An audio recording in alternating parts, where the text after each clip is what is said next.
ESP and being kind of the guiding light was his passion for recovery, passion for advocacy, and passion for change. So blessed that he agreed to close this conference. I give you Phil. Thank you. Hey, brother. Thank you. Thank you. Thank you. Oh, what an honor to be here with you. It really is, but it's an honor to be asked to be here to close these 3 days, but it's also an honor to have spent 3 days listening to all of you and all the incredible stories of the work that's being done from one end of the country to the other. So I want to just say you've touched my heart in these 3 days and give me great hope. So I want to begin by, as we often should, with some expressions of gratitude. I want to, as we open the conference, I want to close the conference by expressing and acknowledging the native peoples whose lands we've stood on these 3 days. I want to acknowledge the leaders of many social justice movements that preceded ours, that shaped who's at this conference these 3 days. It's radically different than the earliest meetings I went to in 1969 when I entered this work, who were all 45 to 65-year-old white guys. And you know, it's okay, I was one of those once, was a 45 to 65-year-old white guy. So it's not that I got anything against them, that's just all there were. So to see the enormous diversity, that diversity would not be here if some people in some allied movements had not led the civil rights movement and the women's movement and the LGBTQ movement and the disability rights movements and on and on. So if you look around the room, look at who we are. Check, I'm serious, look around the room, check us out.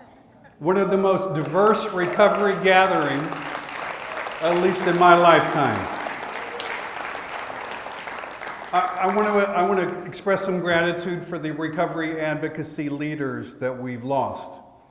I think back in terms of that core leadership group of the 2001 Recovery Summit in St. Paul, Minnesota. And there are a few of us that have survived that and gone on. Ben, I'm looking at you sitting here, and others. But we have lost some people through that time period. Some of them passed on. Others have reached an age where they're unable, health-wise or whatever, to be active in this movement. But we would not be here today without their efforts. So I want to acknowledge the work that they've done before us. Phil and his staff, what can I say? What a great, can we just give them? I thank CCAR and the staff, the incredible hosting that they've done to make this event possible and to build and to sow the seeds. I think it's sort of like Don talked about yesterday, the problem with coyotes, you cut them in half and they reproduce, And so here we are, we've doubled from last year. And I think part of that is CCAR's leadership and what a great conference they've put on. Finally, I want to express just gratitude for our personal recoveries, without which none of this work would be possible. So that's the foundation we start with this morning. And I always ask Phil, is there anything special you want me to do with the closing this year? And Phil always says, just do whatever you're thinking about and writing about, or what you haven't written yet. So I'm going to talk a little bit about one central concern I've got and one gigantic hope that I've got. I'm going to do that by telling three little historical vignettes and sort of draw the lessons out of those. I'm going to talk about some crucial concepts that I think will help us, because my central concern right now is my concern that a multi-dimensional recovery advocacy movement could get reduced to a recovery peer support services movement. And that what is a crucial component of the recovery advocacy movement becomes the movement. And if that happens, I think we will have failed, and we'll sow the seeds for what will be the rebirth of recovery advocacy movement in 10 or 15 years down the road. And I don't want that to happen. I want the advocacy movement in all its dynamism to continue to move and evolve. So I'm going to talk about 5 or 6 key concepts that I think will prevent us from simply narrowing our vision to simply a peer recovery support group focusing on individuals. I'm then going to talk a little bit about the concept of cultural healing. I referenced yesterday that I believe our culture has been deeply wounded, and I mean recently wounded. And I want to talk about the nature of those wounds, and I want to talk about a vision that I have that I think we can be not only healers to people impacted by addiction and related disorders, I think we can be healing agents within our communities and the culture as a whole. And I want to talk about some unique qualities I think we bring as recovering people to that healing process. The stories I want to begin with, I want to do 3 very quickly. Greg Williams yesterday referenced that in 1944, an amazing woman by the name Mrs. Marty Mann, one of the early women in AA, had a vision that she could transform how this country viewed alcoholism. Talk about early grandiosity, right? And you know what? She did it. God bless her, an amazing woman, probably one of the greatest public health pioneers in the history of this country. In 1944, she started an organization called the National Committee for Education on Alcoholism. Got hooked up with the Yale Center of Alcohol Studies, E.M. Jelinek, and a bunch of the early pioneers in recovery research. But her vision was, we got these new kinetic ideas. We're going to say that alcoholism is a disease, therefore the alcoholic is a sick person. The alcoholic can be helped, the alcoholic is worthy of help, alcoholism is a public health problem and therefore deserving of public resources. Those were the kinetic ideas. Took 40 years to drive those ideas into the culture. The strategy, she set up local affiliates across the country, which were these little fledgling alcoholism councils that later became alcoholism and drug abuse councils, God forbid, language-wise. Through the 1940s, 50s, 60s, and 70s. And then an amazing thing happened. The movement succeeded. One of her visions was, we need local detox. We need alcoholism information and referral centers. We need alcoholism rehabilitation programs and post-treatment recovery support facilities. What a vision for 1944, right? And so, and a major drive, because the demands from the local affiliates were, we desperately need treatment. Because it literally didn't exist. This is the days of the aging back wards of state psychiatric hospitals. These are the days of drunk tanks. These are the days of inebriate penal colonies, for God's sakes. So by 1970, not only had they begun to get state funding, they passed national legislation between 1970 and 1972 that literally laid the foundation for modern addiction treatment.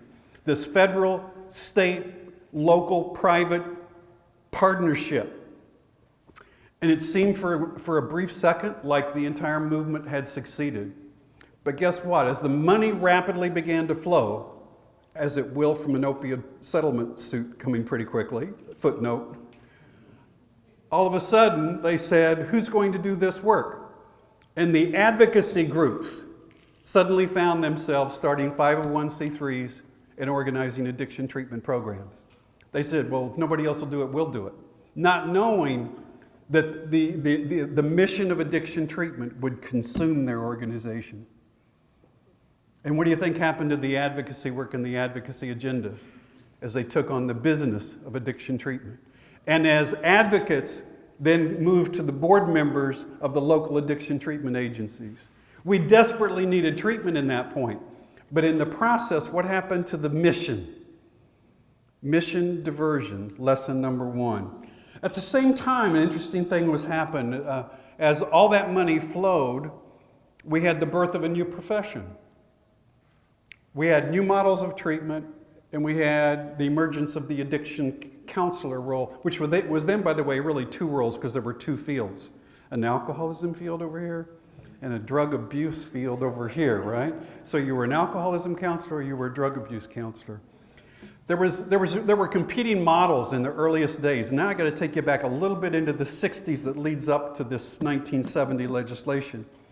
The competing models was one, a medical model that was birthed out of the community mental health center movement of the mid-1960s.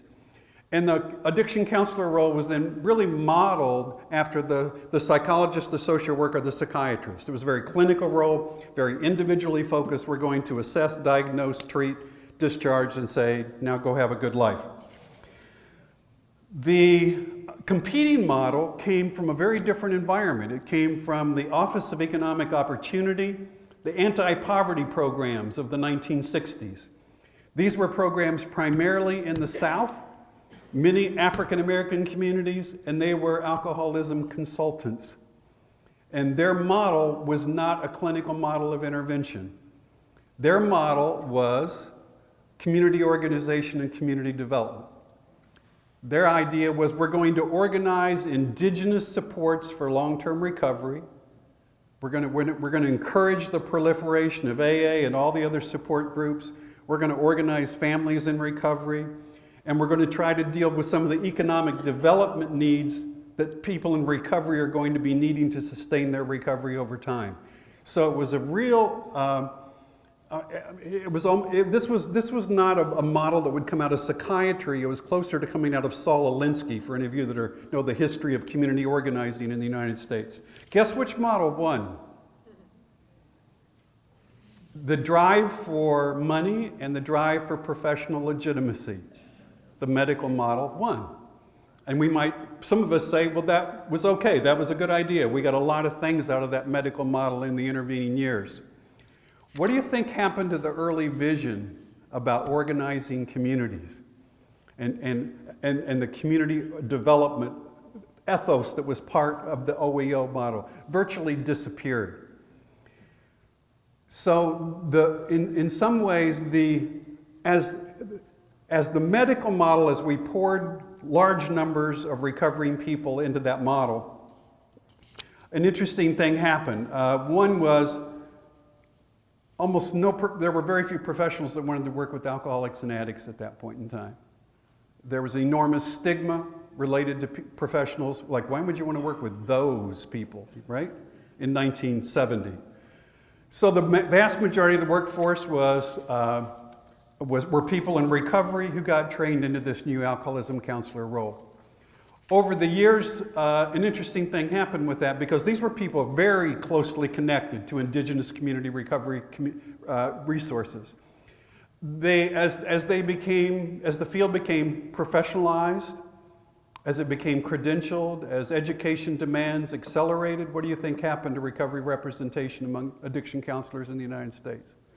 Went from about 80% to its current level about 30 to 35%, although it's actually now on the uptick a little bit to compete with all you rabble-rousing recovery coaches. And my point is that the essential character of the emerging field and the emerging profession got transformed by two things: money and professional legitimacy. Anybody got any inklings of warnings around the future of recovery coaching in the United States? Okay, number 3. I want to take you in another little brief episode to set the stage for what I'm going to talk about. I want to talk about the years 1998 to 2002 in the history of the new recovery advocacy movement. We've referenced the incredible role that CSAP played in the Recovery Community Support Program as the connecting tissue to bring all these little grassroots fledgling organizations together to found what became Faces and Voices of Recovery. The early model for those, I don't even know how to describe it. There were 8 core strategies I remember writing in the earliest papers I did on the new recovery advocacy movement. Only one of those papers even referenced peer recovery support service. It was a subheading of help organize indigenous recovery community organizations. And then it was that provide services that include peer-based recovery support. You understand? It was like a footnote. So then we go, I want to jump, 4 years. 4 years of advocacy. People are out there raising hell in their recovery communities. I mean, they're taking on policy issues. But I want to give you an idea what I mean by advocacy.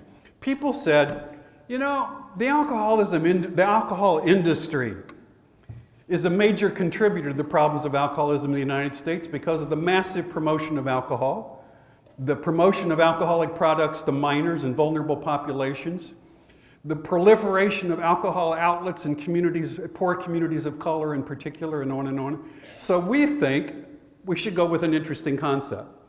All industries ought to be liable for the accidents that grow out of them. Simple concept of liability, correct? So we said we ought to increase alcohol taxation. That was a couple of the early advocates in places like Mississippi.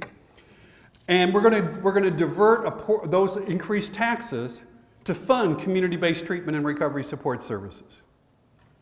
Now, what do you think happened when the alcohol industry got a whiff of these little recovery advocates running into the legislature talking about raising alcohol taxes? And they said, wait a minute, who are these people?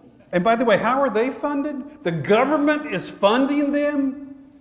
Needless to say, we were like a gnat on an elephant.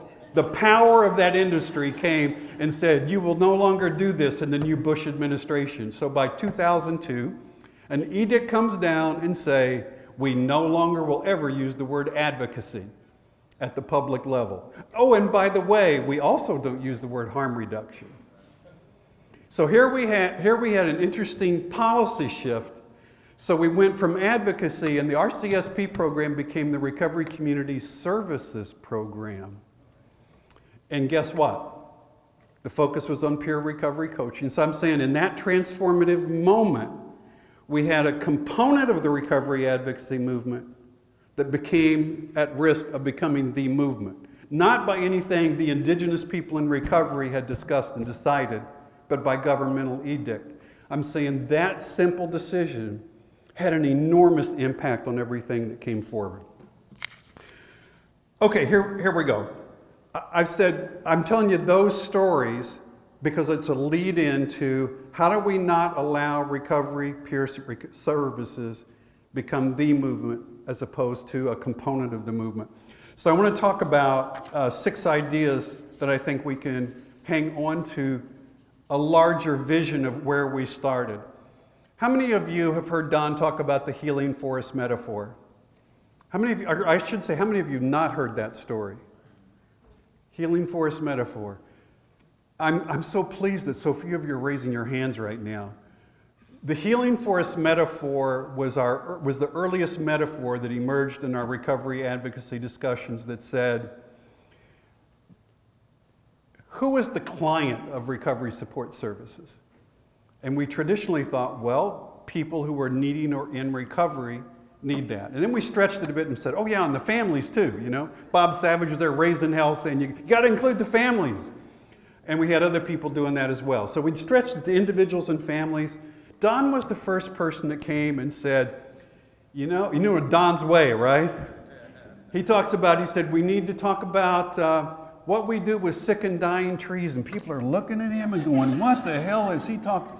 He said, we take a sick and dying tree and we dig them up and we move them over here and we put them in this new soil and rich and fertilize and water and make sure they get good sun, and we talk to them and love them and care for them, and the tree, what? Blossoms. And we say, didn't we do great work? And we dig the tree up and we come back over here and put it back in the hole. And then we're shocked that it shrinks. And Don's message to us, I'm telling you, was like mind-blowing. He said, we got to treat the soil, folks. We can't just treat the trees. We can't just support recovery. We got to build the soil in which recovery can flourish. And so that was our core idea. The first inkling of the idea of recovery-friendly communities. The idea of recovery space in communities. We need to build recovery landscapes.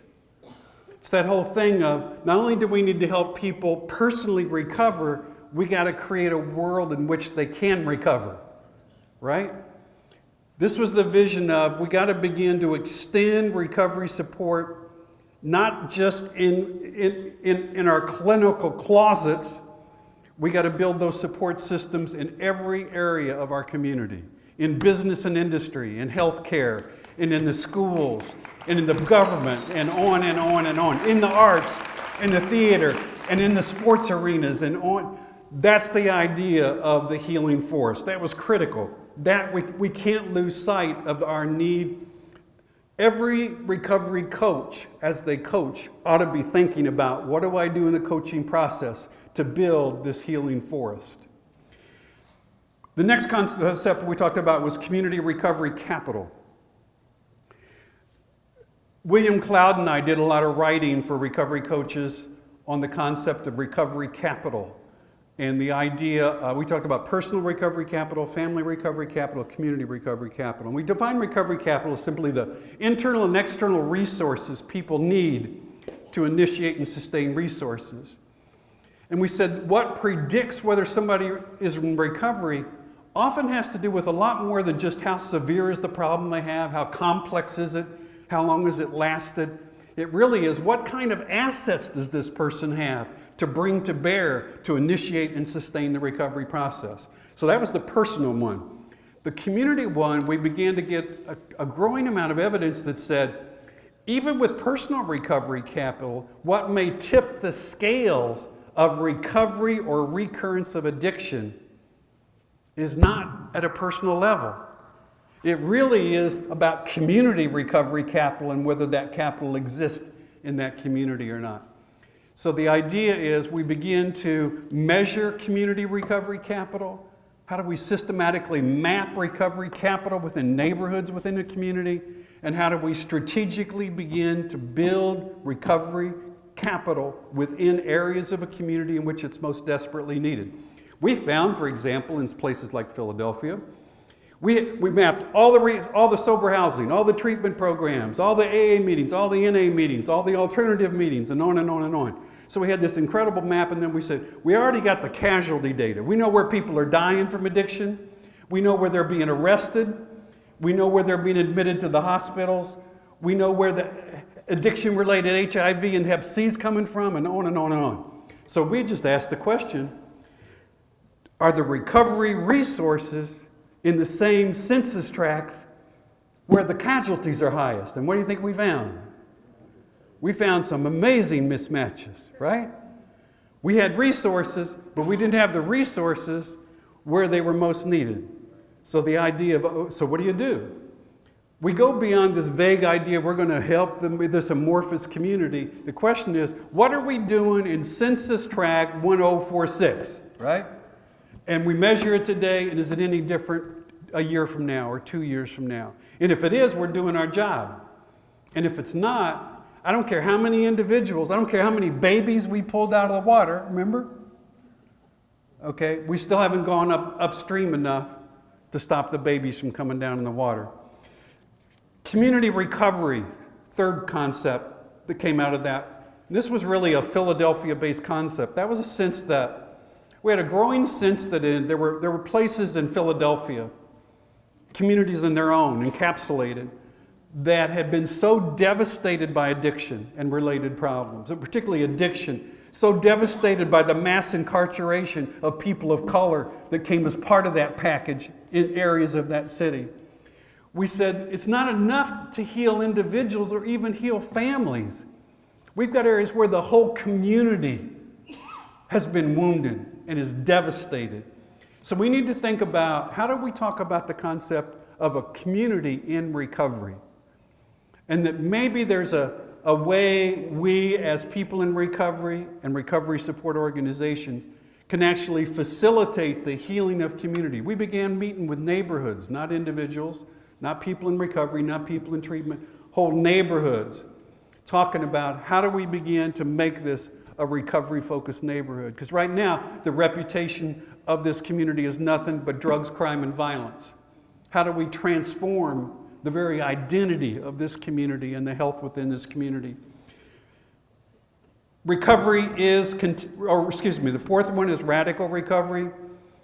We did I was beginning by 2004 and 5 to worry that the activism within the early recovery advocacy movement was ebbing. And part of the reason for that was in the new framework of funding RCSPs. What do you think happened to places like the Recovery Association Project in Portland, who used a Saul Alinsky recovery organizing model? You think that's going to get through a SAMHSA review panel with the new understandings about what this program was supposed to be for? No, and the only way places like the Wellbriety movement got through was that they were so intimidated by Don and so could not understand him, right? But they had this sense that there was something so special about it, that some of them slipped through. But those that were most directly involved in activism simply got defunded in that process. And those that were more clinically oriented, those that were more attached to treatment, that's kind of where the funding began to migrate. Radical recovery was a concept that began to talk about not only do we need to support individuals and families in recovery, but addiction doesn't just come from personal vulnerability. There are also some massive external environmental conditions that dramatically elevate vulnerability for addiction. And we talked about, if I could put it in the framework of the opioid-related problems that have so dramatically increased. How do you talk about a solution to the opioid surge without talking about the role of the pharmaceutical industry and the role they played in that?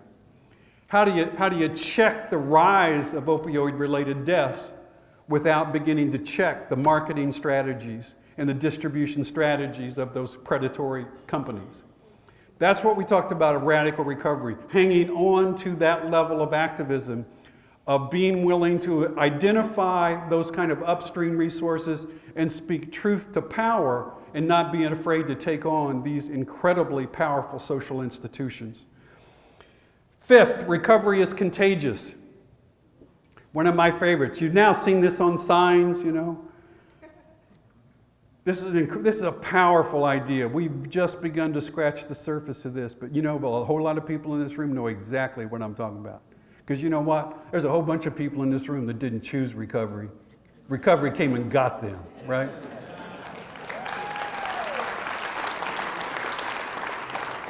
Recovery was something that snuck up on them. They thought they were doing another hustle. They thought they were getting people off their ass. They didn't know their ass was transforming in the process. Recovery is contagious. Simply means that recovery can be socially transmitted even to people who are not initially receptive to it. So the question is, how do you do that? Well, we began to talk about, well, the main way recovery becomes contagious is we can put things in the air, the growing visibility of recovery in the culture, all of our messages, all of the storytelling that we do. But ultimately, you know how we are, it's all about people. It's all about face-to-face. So we said there's a special kind of person that if you hang around them, you better be careful because you're going to get in recovery.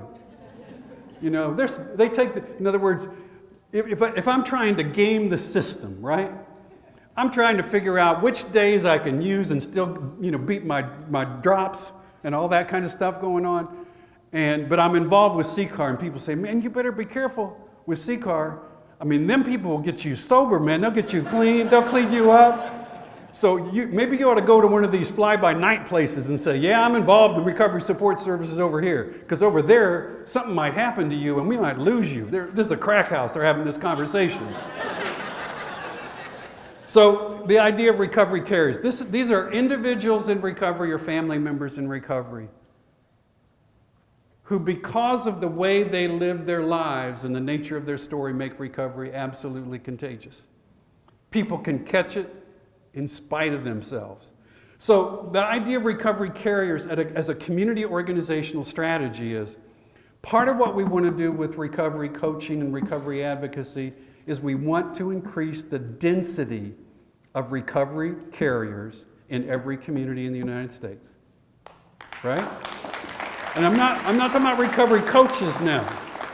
A lot of recovery coaches are recovery carriers, agreed? I mean, it's just the nature of their character that makes them so dynamic and effective. But I'm talking about what we're going to try to do is seed recovery carriers. That's probably true too. As deep into the life of that community as possible. And then we begin to see not just personal effects of recovery advocacy and recovery support services, we begin to see population level effects. Okay, so what exactly are we expecting these recovery carriers to carry? Well, obviously they're going to carry a message of hope and help to people needing and in the earliest stages of recovery, and some people in the longer stages of recovery for that matter.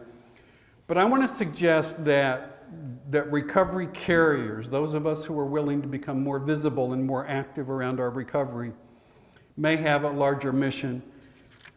And this is where I want to talk about the nature of our culture. And feel free, I haven't talked about this hardly at all. I haven't written about this much at all, but I will after this conference as I think it through, and some of you tell me where I'm off base.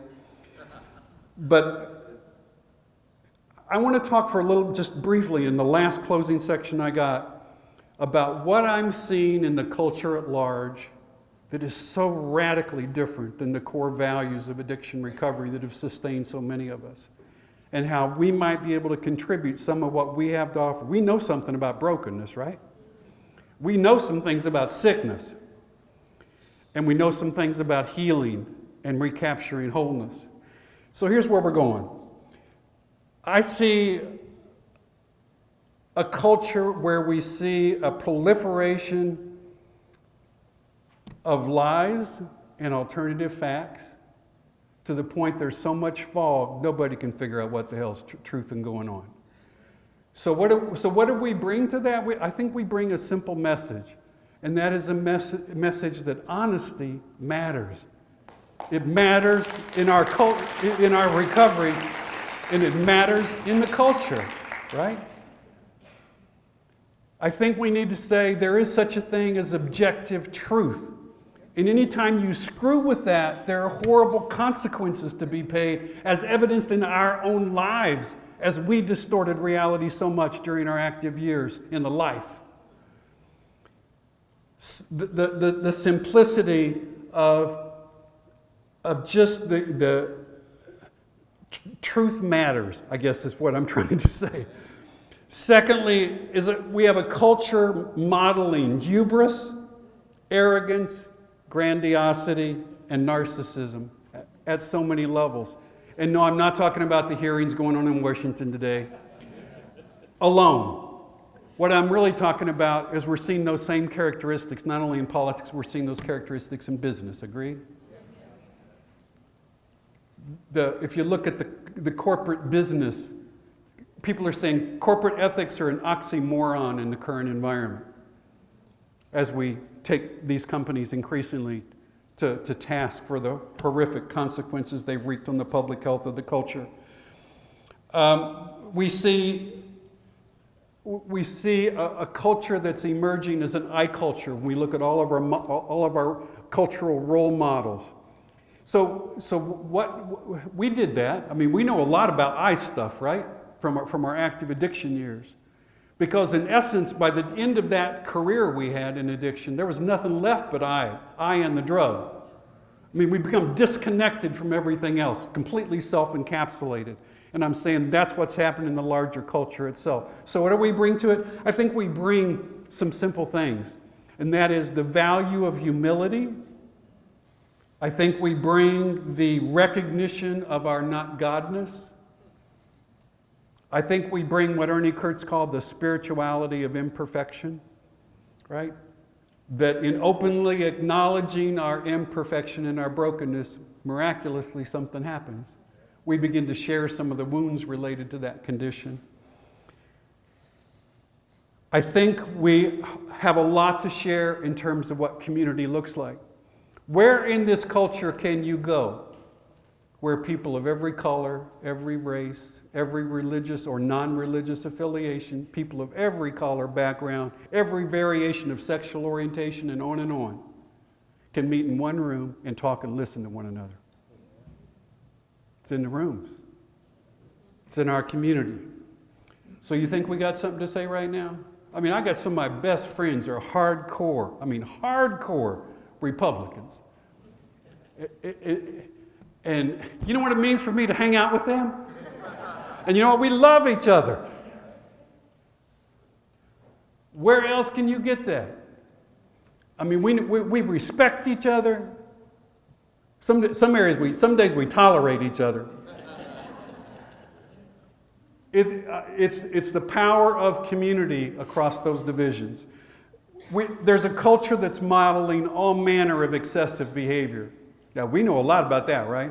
And I'm not just talking about the excesses of addiction. We know a lot about give me any behavior you want and take it to the extreme, and we in this room know something about it. Agreed? I don't care if we're talking about money or sex or relationships or anything we have an interest in, we're going to tend to do it what? Excessively. But what did we learn in recovery? We got some very different things we're worshiping in recovery, and it ain't about excess. What is it? It's all about harmony and balance and working on that, what, every single day of our lives. Because there's a beast inside of us that keeps rearing its head every once in a while, right? Screaming at us to do this or that. We have a culture that's addicted to impatience, right? Speed, and I don't mean the drug now, I'm really talking about this kind of frenzied pace at which the whole culture is accelerating. And so what do we as a community have to say about that? Stop. Take a breath. Easy does it. One step at a time. You know, we move from the worship of impulse to the worship of mindfulness and rest. And this culture needs a break. Agree? We have a culture polluted by noisy rage and resentment, attack, a tower of battle. I'm a news junkie, I confess. I mean, I watch all them channels, man. I'm almost around the day. My wife gets so sick of it. She thinks that I must like people yelling at each other. Because what do you hear? You want to talk about the ultimate of crosstalk? Watch any news channel, right? And you know, they all talk at the same time. You can't, I get upset because I can't hear any of them. It's like a Tower of Babel. So what would happen if they entered our world? We would say, oh, wait, I'm sorry, excuse me. You can't talk until you hold the feather, right? And when it's your turn, you get to talk and speak your truth as clearly and as succinctly as you can. But when you're done, you got to pass the feather. And then you got to listen. We need places where there's no crosstalk. You know, we need listening environments in this culture. So, do you get a sense a little bit of what I'm talking about? We need to sense where the culture's at and where the culture's wounded, and say, what can we bring uniquely to that gives the culture a whole different kind of experience? When people are yelling at each other, we want to be the ones there in silence listening. We want to model what that looks like and what the experience of that is. We have a culture fractured by demagogic hate, right?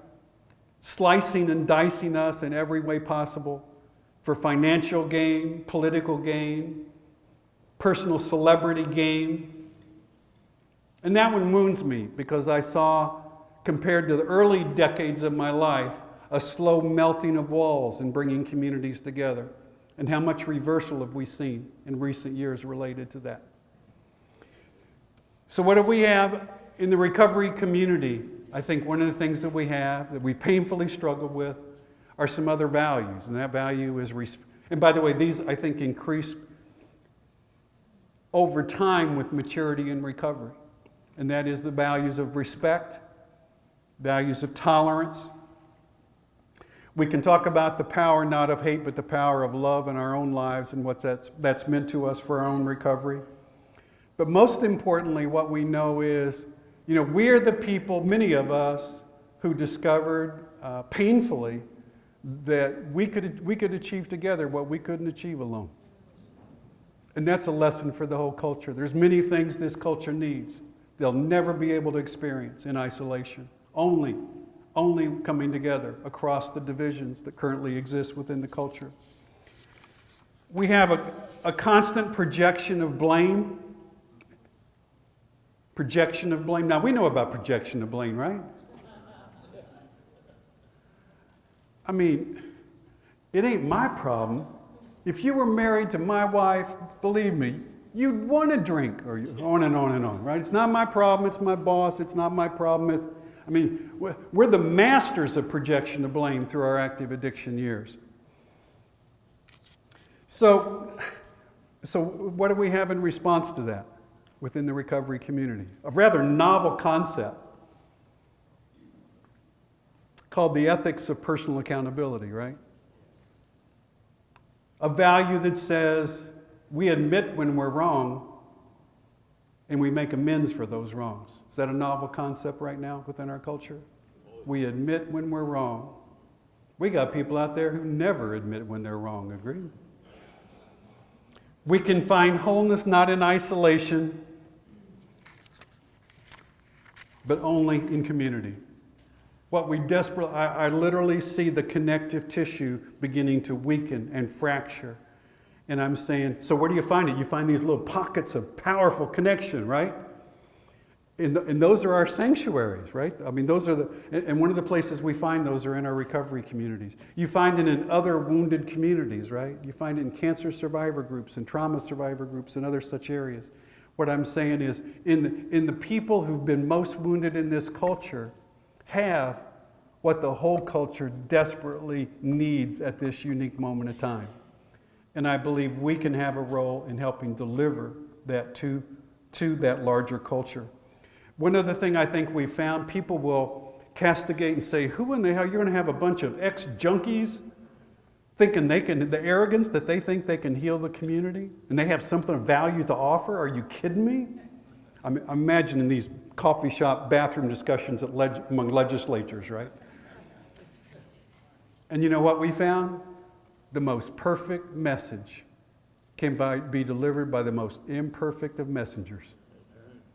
That was the discovery of AA in the early history of AA when it went to Cleveland, and the Cleveland Plain Dealer did a series of newspaper articles, and the phone started ringing off the hook. And they ran out of people that could go 12-step people. So what they discover? Let's see, you came in day before yesterday? Okay, you take this call. So we got people barely, can breathe a sober breath out 12-stepping people. What do you think we discovered?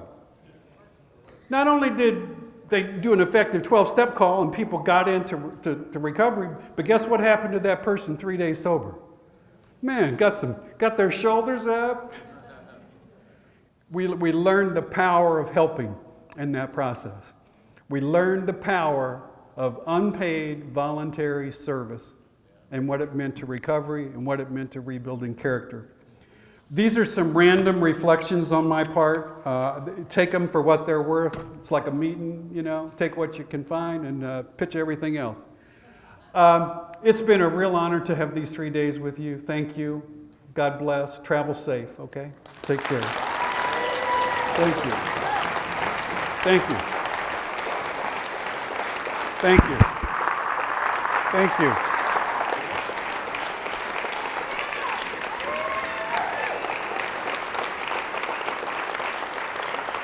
That was incredible. Oh, well done. Thank you. Beautiful. Thank you.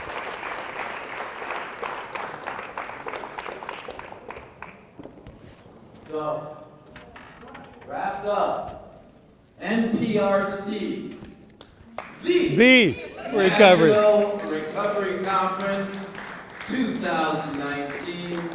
You'll say it with me, MPRC.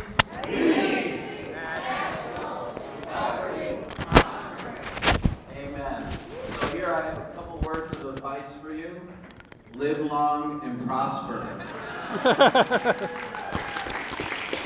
And the other one is go forth and multiply. You coyotes, cut yourself in half and, grow it up. Just kidding. Hey, that's pretty good. Everybody howl. Great, go ahead. God bless you. Thank you so much. Come up and say hi to Bill.